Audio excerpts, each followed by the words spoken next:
What's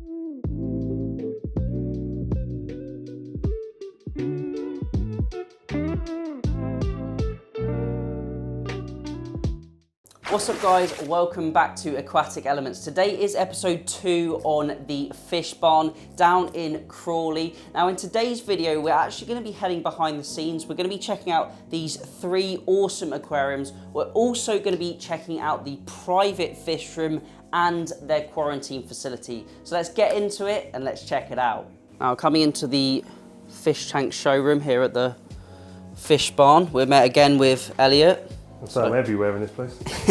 So thank you for joining us in episode 2 and showing us around. No, maybe thanks for coming. Maybe you can take us around the showroom and then we'll of course. head on to your breeding room. Second unit over from the fish barn. This is where I've got some of my, again, with bad and ugly fish. So this is a 2,000 litre tank. The big silver, albino silver arowana, which seems to be everyone's favourite. We've got some huge red clownfish in there. Strawberry leper in this, we've got some Uaro, we've got some Severum in there, bit of everything. Well, and what's the dimensions on this tank? 2 metres by metre by metre.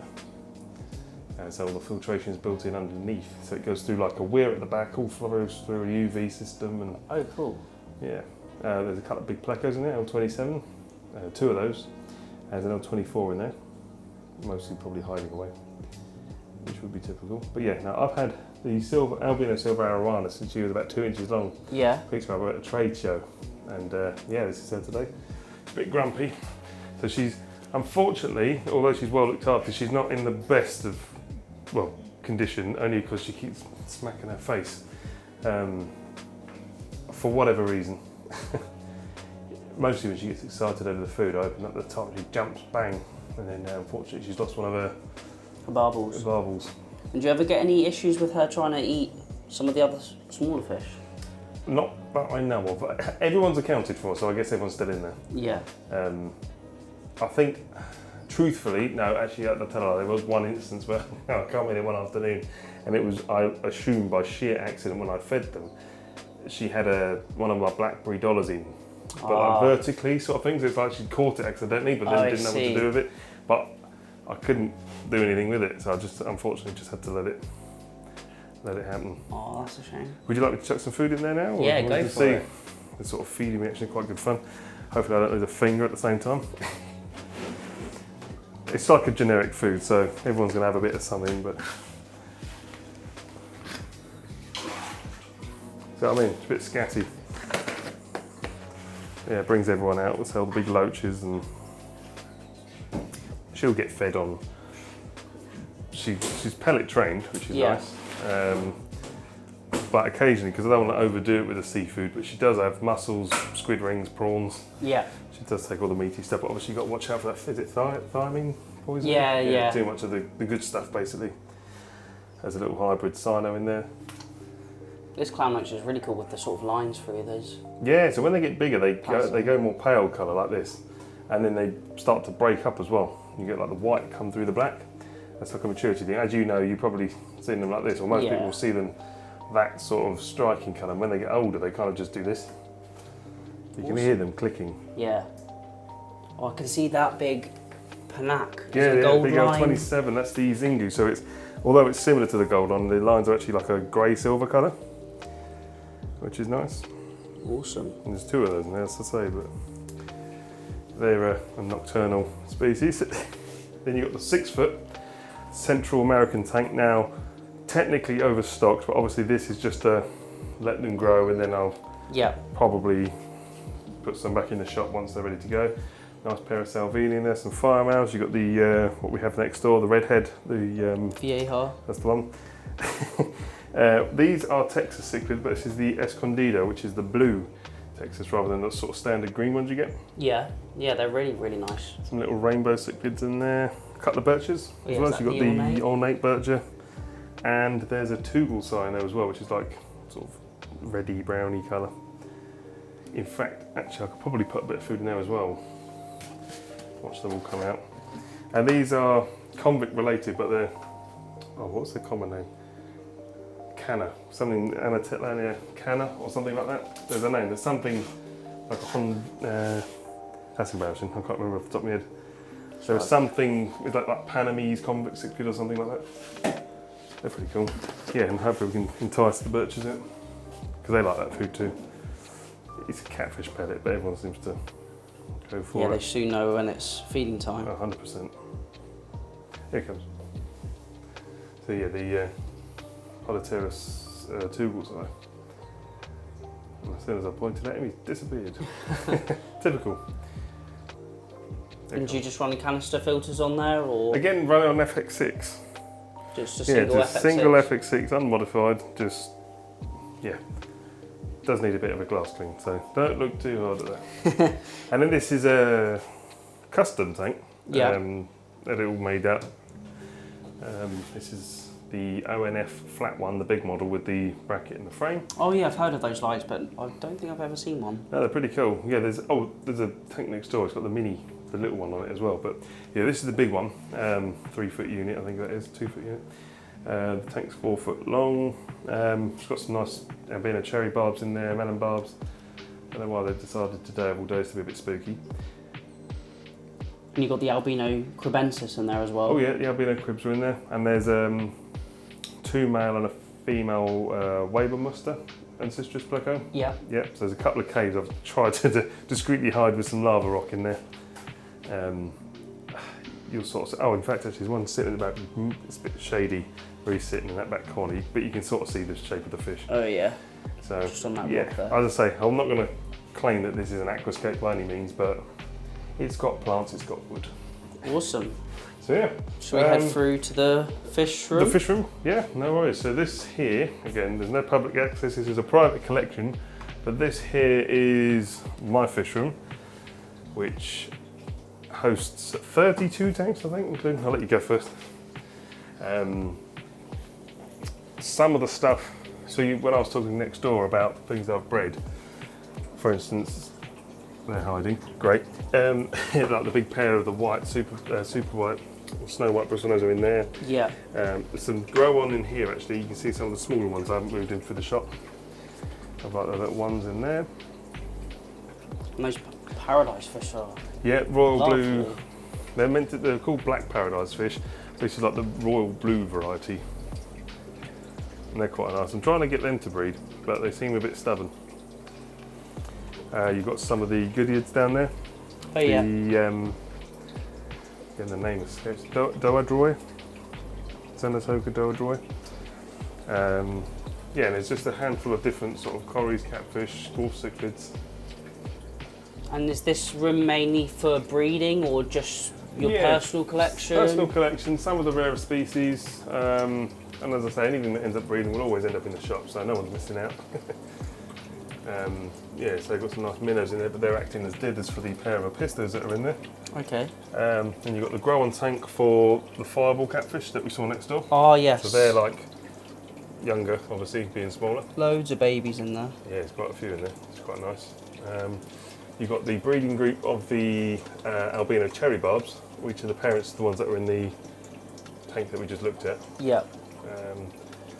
These are a very shy but quite a rare species of what were corridors. Relatively newly discovered. There's 3 in there. Should we get some more soon? You've got the orca catfish in there. Again, nocturnal species. That's quite a quiet tank like during the day. Woodcat. A woodcat, exactly that. Yeah, black and white. Really nice looking fish, but again, quite shy in the day. A couple of bits in there. Yeah, so you've got Everseye catfish, and there's a breeding group of the 513. I can see just tucked on that sponge filter. Yeah, there's a few. They don't use the caves, which is silly, but never mind. And then there's the breeding group of the fireball corries in there. You can see some sitting under the plants at the front. Oh yeah. So they're quite cool. Then we've got some what they call 24K gold guppies and some ancient stir-by corries. Yeah, pretty big, pretty chunky those honestly guys. I kid you not, I think they're about 15 years old, those things. Really? Honestly, wow. We've been going 11 and a half years and we've had those at home before this place. So, yeah, they're going a while. Wicked. And then you've got the Liberty Mollies next door, which I'm not overly made up about. I don't know, the males are supposed to have all these nice bright red fins. They must be from a location that aren't as popular. Yeah, or they're a little bit grey, aren't they? They're prolific, don't get me wrong, they do breed, but not like the pictures I've seen. That's got a bit dire, Tommy, I don't know, but it's got a nice group of 397s. You can just see the tail of one. And I you've got see another one up there. right here. Oh, excuse the phone. Yeah, there we go, you can see that. I've put some nice caves in there, hopefully they'll put something. This is my favourite tank and my favourite fish. This is the little jaguar catfish. Now, I'm starting to get eggs here and there. I've actually managed to get eggs. I haven't ever had viable fry, which is really annoying. I don't know whether I can send you a video, maybe that can be included as B-roll, because I've actually got an egg as on the video sort of thing. They just lay them and they're just these big, looks like the size like frog spawn size, I think, just one just like rolling around in the tank. I didn't know what it was at first, so I left it. Don't know if we can spot them. Yeah, I can see one just tucked in the. Oh yeah, we go. Just tucked in the tube there. Yeah. Following it down, we've got these are Malini whiptail catfish. They're quite well. It's blending in with the substrate there. Yeah. And so there's a chunky malapisto and some gold laser catfish in there. Some nice tetras. These are little African. I don't think they've got a common name, to be honest with you, but yeah, they sort of scatter eggs. I'll sort of collect them. Yeah. And then we've got some Peugeot tetras in there, which sounds funny, which is really nice. I mean, that's a female. She's looked like in that colour sort of thing. Yeah. But the males are really nice. In fact, if I put a little bit of food in there, I might entice them out a bit. So do you just let these guys breed naturally in here, and then do you separate the eggs, or how do you normally raise your fish? I'm all about conditioning them up first. There we go. Oh wow, yeah. All about sort of conditioning the fish first. So I'll get them to a point where I think, ooh, yes, that's sort of like where I want to be pulling them out. Sort of stick them aside, put them over some moss or something. You see, like where I've made these like little mops and stuff. Yeah. I don't know why I put it in there because they're not adhesive eggs. I'll just dump them in there and whatever happens, sort of thing. But I will take that out and then put it in another tank where they can lay eggs. That's hard to see in there, but there's some wood grain whiptails in there, but they'll probably be in the tubes and under the wood and stuff. Yeah, I can see one just tucked under the plants. Yeah. Just on the substrate back there. But I did breed those, and I'll come to those in a minute. In here, it just looks like a box of moss and a bit of grub on the bottom, but there's a baby betta, snakehead betta. The Chinoides, there we go, the name again escaped me for a minute. So I managed to that was the only one that became viable out of all the eggs I pulled. So yeah. These are like grow on tanks. Now, don't get me wrong, they're not the cleanest tanks, but a bit of grub for the shrimp and the baby plecos doesn't hurt. They love all that. Some Demasoni cichlids, there's a breeding group of CPDs in there. And in here, back to the wood grain whiptails, are some fry. Oh yeah. Which won't be long before they can be put into the shop, to be honest with you. So if you haven't seen episode 1, that's what we did, the shop tour. So you can feel free to check that out. I'll put a little link up in the top of the video if you've missed that one. But they're really, really cool. There's not just normal bristlenose. Down here are the Bosemani catfish. Did get some eggs, but I'm now looking at that tub and I think they're void now, unfortunately. They've gone white. Oh, that's a shame. But they are a breeding group, so... Yeah, they're lovely. Really striking. They're not a common fish either. Do you sell these in the shop, or are these just until... When I can get them, I'll get them in for stock. But as I say, now I've got the breeding group. If I can start making my own, then even better. Yeah. Saves having to pay Mr. A and B and C for all the different... Everyone wants a bit, you know. Yeah. So if I can just do it myself, no extra cost. Right on the bottom, they're harder to see, but yeah, there's like a pair of cichlids in the middle tank with some pencils. You've got some wild bettas in there you'll never see with the chili resporas. Right on the end there, you've got some wild cribs with some fry at the moment. That's quite a dark tank. I don't like it too bright, which is strange. More exciting fish in here, which are the Vulcan cories and some orange ottos. Oh yeah, I know the label says gold ocellatus, so I need to do that. So the orange ottos at the front there, and then yeah, the Vulcan cories towards the back. Yeah, they're tucked which right are in really the back nice. there. You know, I showed you Ian Fuller's book on the counter. Yes. Oh, that's a nice cory on the front, the black and the white with the top fin, big fin. Yeah. That's them. So they started laying eggs, but I again got a bit complacent. I thought, I'll leave them in there. And yeah, no, they got eaten, sadly. This is a nice tank, 5 foot. It's another conservation piece actually. They are not Malawi cichlids, nor are they Tanganyika. They're just off of Malawi, you know, is it Lake Chilingali or something like that? Okay. The Lethrinops, which are the sort of chunkier bodied ones, were thought to have been at least critically endangered, but actually they found more populations of them in the wild.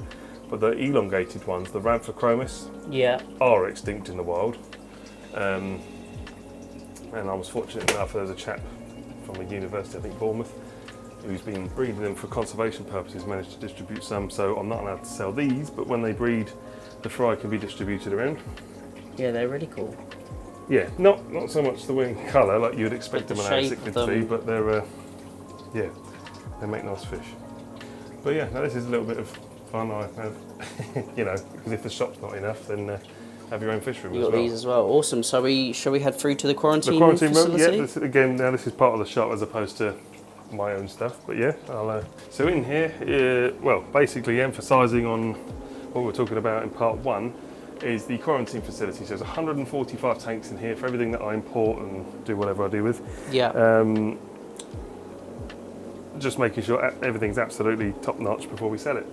So mostly in here is just duplicates of what we've already got. Yeah. But we put medications through the tanks. Again, every single thing is all individually run. We've got a nice wall of fighters, so there are extra fighters sort of things. Yeah, you've got loads of fighters in here. Yeah, there's 48 tanks on this bit alone. Every single one of them I think is full. Yeah, I'll head through all of the different fighters. You've got most of them are super deltas. Do you have any specific quarantine procedure that you run all fish through? Does it vary from fish to fish? It depends. Some need longer than others. That's a good question actually. So every single time I get a fish in, they'll have an external parasite medication, bacterial, just to stop fungus, white spot, la la la la la. And then the next day they get a water change, then I'll start feeding them, seeing if they're sort of taking it, and if they don't start putting weight on it, then they get a wormer, which is what I tend to do anyway, just to make sure. And then just make sure they put weight on. If there's any damage to the fish, you know, on the tails and stuff, I'll repair them up, and then generally speaking, takes, you know, minimum, absolute minimum is a week. I've had fish in here for 3, 4, 5 weeks before I've even gone, ooh, yeah, maybe I can move it next door. Yeah. But again, that's just part of us and what we do. As I say, we really emphasise on the quarantine before sale. And is there any treatments you favour, or is that? Some of the Empty Labs products, actually. Yeah. It's actually a pond treatment I use. It's called FMG. Oh, yep. Yep, if you're familiar with it. Formalin malachite green. That's the one, yep. And in small dosage, if you really, because obviously it tell you to do like 10 ml for 1,000 litres, whatever, 354 litres, I think it's something crazy.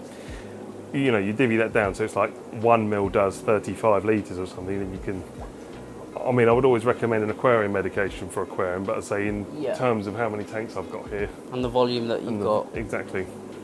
But it worked wonders. It does work wonders. And then for the wormer, I bounce between products really on that. Most of them are pretty good.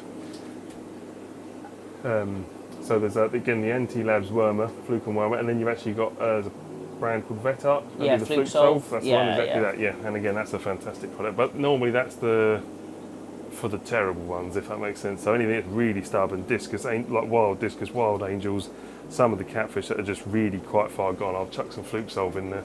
Yeah. And it tends to bring them back round. So you've got some really nice angels in there. Yes, so what's really annoying is I bought a batch of blues and a batch of whites, and I've sold some, but I've now got 2 blue males and 2 white females, so they're now paired off separately, so they're not paired off with who they were meant to have, but hey ho. So they'll be in the shop as of next week. Yep. Yeah, as I say, it's mostly just like sort of duplicates out here. I mean, we store our row water for water changes, you've got little grow on things. Yeah, and some of the new stuff. So, for example, got some albino tiger barbs. They didn't quite make the cut this week. I wasn't quite happy with them. Yeah. So they stay the extra week. Next week, off they go. They can go for sale. There's another flower horn. Ended up with 8 of those coming in, so I'm down to my last few now. Oh yeah, I saw a couple in the shop. Yeah, there's a couple of nice ones left. There's a female and a big male in that corner over there. I don't know if you saw him. Okay. He's quite cool. Have a look. Yeah, all the ones I've got left seem to be female, but they're quite pretty. Nice big chunky fish. Oh yeah. As far as hybrids go, he's quite nice.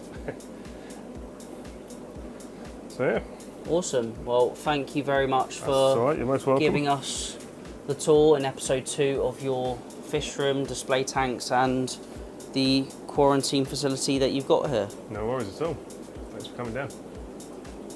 And that is it for today's video. Massive shout out to Alan and Elliot at the Fish Barn. I really enjoyed seeing these 3 aquariums and the behind the scenes of their fish room. And it's great to see a fish shop just like this has a quarantine room and a quarantine facility where they can keep all of those fish and make sure that you guys at home are getting high quality, disease and pathogen free fish. Now we've got lots more fish tours and we've got lots more aquarium tours to come, so make sure to hit that subscribe button. Also leave a comment down below what you thought of today's video and some future video suggestions. But that's it for today's video. Thank you all for watching. Remember to keep those water changes up and happy fish keeping.